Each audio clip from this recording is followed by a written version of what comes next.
Hi, welcome back to my YouTube channel. Today I'm going to show you the review of this pen, and this is the Visconti Breeze with the color lime. So let's see. The pen comes inside this box that has an outer sleeve, and then it has this inner sleeve, black one, with Visconti there, with the logo there on this little hole, and then Breeze written there. If you press this hole, you'll take this drawer out, this white one, and you have this kind of foam that shows you the color of the pen, and you have the instructions and warranty, and you have the pen here. So I'll put this aside and let's take a look at the pen. First, I have to say that this pen was sent by Applewoom for review purposes. If you want to buy one, you can check their website and they have the full range. So let's first of all take a look at the pen. This pen has a very beautiful acrylic that has these veins. There are these color strokes. It looks like, to be truth, it reminds me of the Van Gogh series. However, the Van Gogh series is inspired in paintings from Van Gogh, but this one has this kind of swirls that looks like the brush that made these strokes, but they are different colors. These are not inspired by paintings. These are very bright acrylics, all the collection made of 6 different colors, and they are all named after fruits, and this one is the lime color. So let's take a look. We have quite cylindrical pen with rounded ends. The barrel narrows a little until the end, but not much. And on top of the cap, what do you have? You have this continuation of the clip, and the clip is very springy, very good. The clip is the typical Visconti clip that has this shape of inspired in Ponte Vecchio in Florence, and has Visconti there engraved, laser engraved. This is not the enamel painting that falls off with some other Visconti pens. So this is a very nice improvement. Also a nice improvement on this pen is that the tip of this clip is a little bit raised. It used to be flat against the cap, so it was very hard to slip anything beneath the clip. This way it's very easy and it really performs well on any shirt pocket. What you had to do before was to use your fingers, raise the clip, and then put it in the pocket. Now you can just slide it and it will go in. So very nice feature. It is very shiny. Then you have this band, which I think it is an interesting design feature, because you think these, at least I do, my head thinks of these kind of bands as cap bands, but this is not. This is on the barrel. And now let's open and just to show you, on the bottom of the cap, you have, on the bottom of the barrel, you have this little metallic piece. Something that is quite interesting in this pen, like many other Viscontis, it has the magnetic closure of the cap, which is very, very pleasant to use. You take the cap off and you have this section of the same color as the rest of the barrel. The section is quite cylindrical, and you have a nib. It's like a number 5 nib, and this is something that I have to say, I would prefer if this nib was bigger. I think the diameter of the section would deserve maybe a number 6 nib. That would be great, but Understand this is a cheaper line, so it will have smaller nib. And there you have. It is Visconti, and then fine, it has no breather hole and simple plastic feed. Quite simple.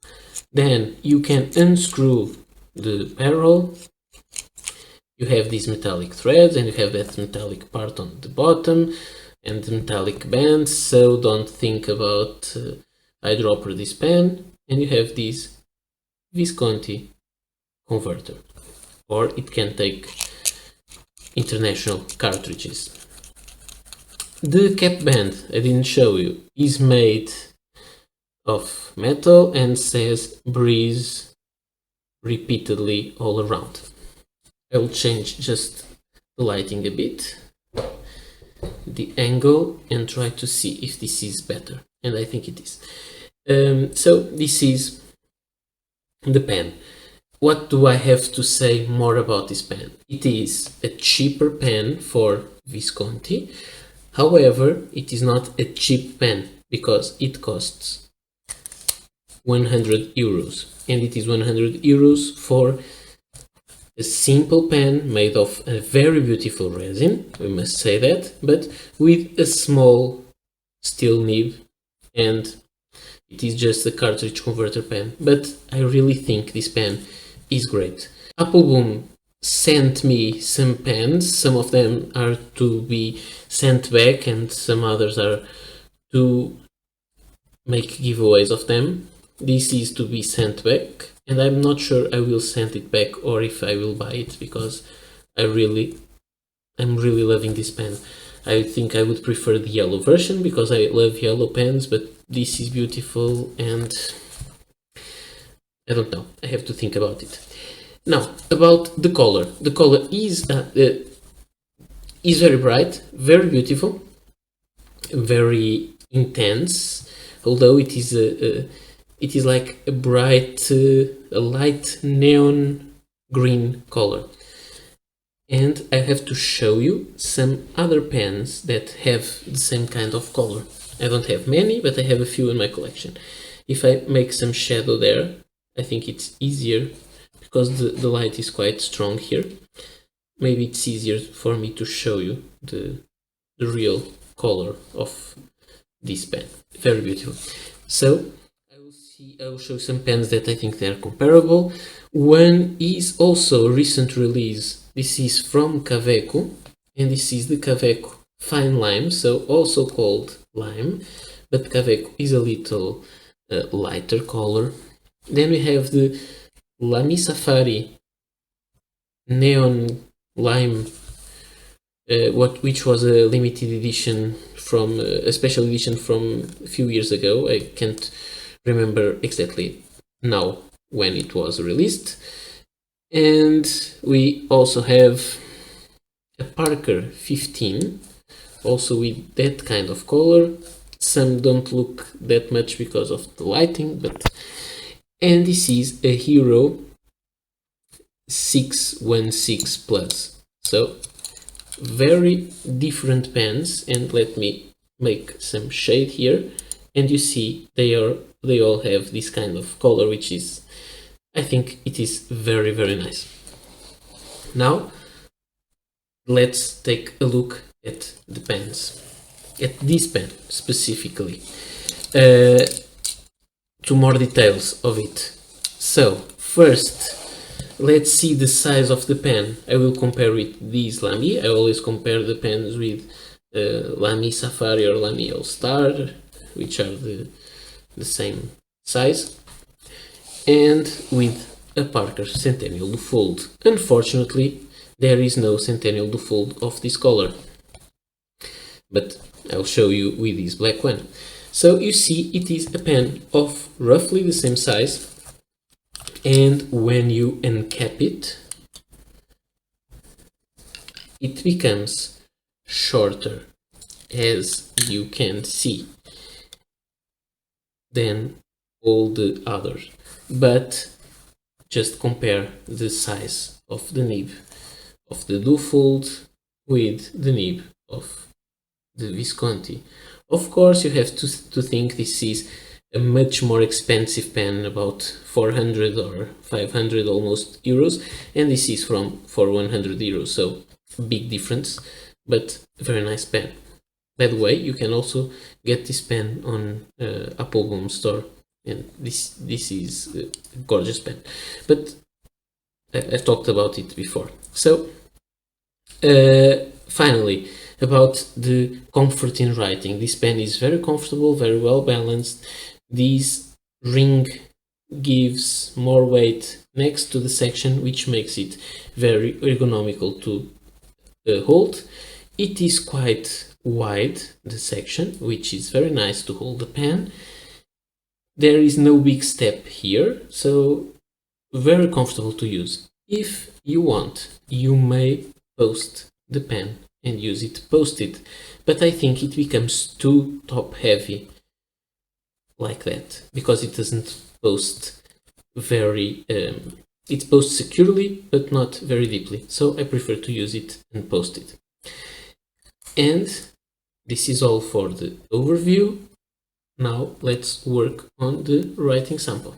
And here we are again with the pen, and let's see how it writes. So, as I told you, it's very comfortable to hold, quite long, very nice. The pen is the Visconti Breeze with the color lime. The nib is a fine steel nib. The paper is the usual Rhodia dot pad, and the color of the ink is the Sailor Gentle Epinard. So a nice, very dark green color. Now, about the performance of this pen. This is a real well-tuned pen. I know that not everyone has the same kind of experience with Visconti pens. There are lots of criticism about their nibs and their quality control, but I find this nib really, really good. It performs very well. It doesn't skip. It doesn't hard start. It really writes well, and it has some feedback, and the pleasant kind of it. You can hear it, but it is very pleasant. So I would say it is a smooth pen, a smooth nib, but it makes that kind of noise that I like. It's a very pleasant feedback. The nib is stiff, I would say, because it is a steel nib, but if you press it a little carefully, you can have some line variation. This is how it writes with no pressure, and this is how it writes with pressure. I find this fine nib to be a real fine nib, and there you can almost go into a medium. And if you try to write in reverse, you can have a much drier, but like an extra fine nib. So, very nice. And you can even use it upside down. There are some people that like to do that. Now, about the wetness of the nib. We have to remember this is a fine nib, but it is quite wet for a fine nib. It's not those very, very wet nibs that when you do that they smear all over the page, but it is very wet for a fine nib, and so it will perform always very well, even when you're trying to write faster. It really performs really, really well. I'm very happy with this pen, and first I have to say something, which is thank you, Mr. Appleboom, for sending the pen for review, and I guess I'm keeping it. I think I have to buy it from you because I really, really, really, really love this pen. It's gorgeous, it writes well. I just wish the nib was a little bigger. and there is not much more to say about it. The closing mechanism is very, very nice with the magnet, and I would prefer this to be the yellow one, but I don't think I will be able to resist to this lime color pen. So this is all for today. This thank you note is also for all of you that follow the channel and keep coming here. If you like bright color pens, fruity color pens, go for it. Just go for it. I know there are some reviews out there. Very recently, Stephen Brown made a review of this pen with other color, but the Visconti Breeze, also sent by Applebaum, that had some problems with the nib. My nib is perfect, so maybe there are really some problems with quality control of Visconti. Maybe he was unlucky, or maybe it was me that I was very, very lucky, but this pen is really great. So I have to stop talking about the great things about this pen. I really enjoy it. I hope you liked the video. If you did, please press the like button and don't forget to subscribe our channel. Bye.